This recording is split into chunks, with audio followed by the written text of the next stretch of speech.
জীবনে সে একমাত্র সুখী হতে পারে যে সকল পরিস্থিতিতে নিজেকে মানিয়ে নিতে পারে আর অন্যের প্রতি আশা কম রাখে।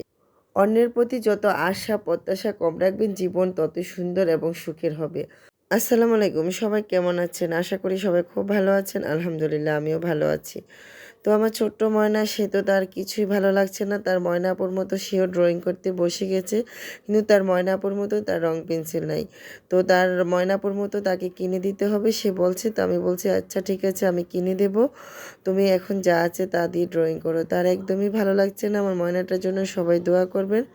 আর আজকে দুপুরে রান্নায় ছিল আমার পছন্দের একটা রেসিপি। তো এই বছরই শেষ, আর হয়তো খাওয়া হবে না, বেঁচে থাকলে আগামীতে খাবো।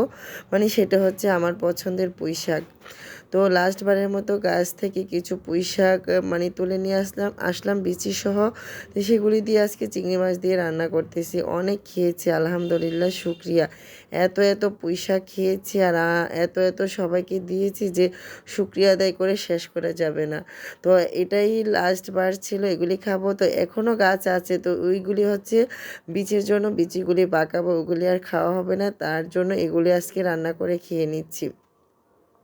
তো পুঁইশাকের সাথে গাছের কয়েকটা সিম দিলাম, বেগুন ছিল করে সেগুলিও দিয়ে দিলাম, দিয়ে চিংড়ি মাছ দিয়ে রান্না করে নিচ্ছি। তো আসলে আমি না একটা সময় বিচি পছন্দ করতাম না, তো ইদানিং দেখা যায় যে রান্না করলে খেতে বেশ ভালোই লাগছে।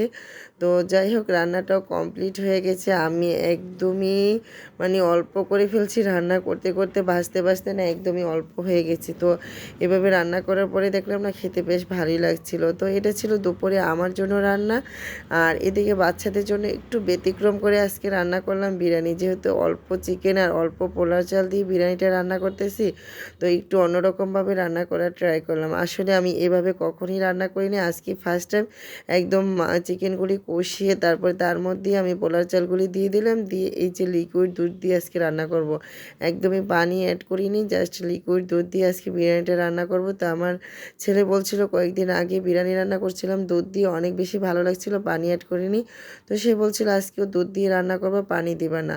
তো যাই হোক, এদিকে ছিল আমার পছন্দের পুঁই শাকের সাথে আমার পছন্দের টক। এই যে চুয়াই দিয়ে টক রান্না করতেছি না ইদানিং, অনেক বেশি ভালো লাগতেছে। তো এইগুলি আমার হাজব্যান্ডের অনেক অনেক বেশি পছন্দ। দুপুরে যখন ওকে দেখালাম, বলো যে এগুলি তো আমার পছন্দের খাবার, এগুলি ছোটো মাছ দিয়ে বা টক রান্না করলে অনেক বেশি মজা। তো কি করব, তাকে তো খাওয়াতে পারবো না, তো আমি নিজে খাচ্ছি। আর বললাম যে এগুলি বীজ রেখে দিব, গাছ লাগিয়ে তোমাকে ইনশাল্লাহ আমি একদিন খাওয়াবো। তো যাই হোক, এই তো রান্না কমপ্লিট হয়ে গেছে। এদিকে টক রান্নাটা কমপ্লিট, কই মাছ দিয়ে, সাথে আরও মাছের মাথা ছিল, এগুলি দিয়ে টক রান্না করলাম। আর চিংড়ি মাছ দিয়ে এই তো পুঁই শাক রান্না করলাম। আর বাচ্চাদের জন্য চিকেন বিরিয়ানি। তো এটা তো বাচ্চাদের পছন্দের খাবার, এটা থাকতেই হবে শুক্রবার দিন। বাসায় মাংস থাকুক বা না থাকুক, পোলার চাল থাকুক বা না থাকুক, বিরিয়ানি রান্না করতেই হবে। আর বাচ্চাদের পরীক্ষা চলে তো বায়নাটা একটু বেশিই থাকে তাদের পছন্দের খাবারে। তো যাক, আজকে বিরিয়ানিটা অনেক বেশি মজা হয়েছিল। বাচ্চারা এত পছন্দ করে খেয়েছিল যে আমি বাহিরে যাইনি, বাসায় ক্ষীরা শসা লেবু কিছুই ছিল না। তো আমি একটা চাটনি তৈরি করে দিলাম, সেটা দিয়ে বিরিয়ানিটা অনেক পছন্দ করে খেয়েছে তারা। আলহামদুলিল্লাহ, সবাই ভালো থাকবেন, সুস্থ থাকবেন। আজকের মতো বিদায়, আল্লাহ হাফেজ।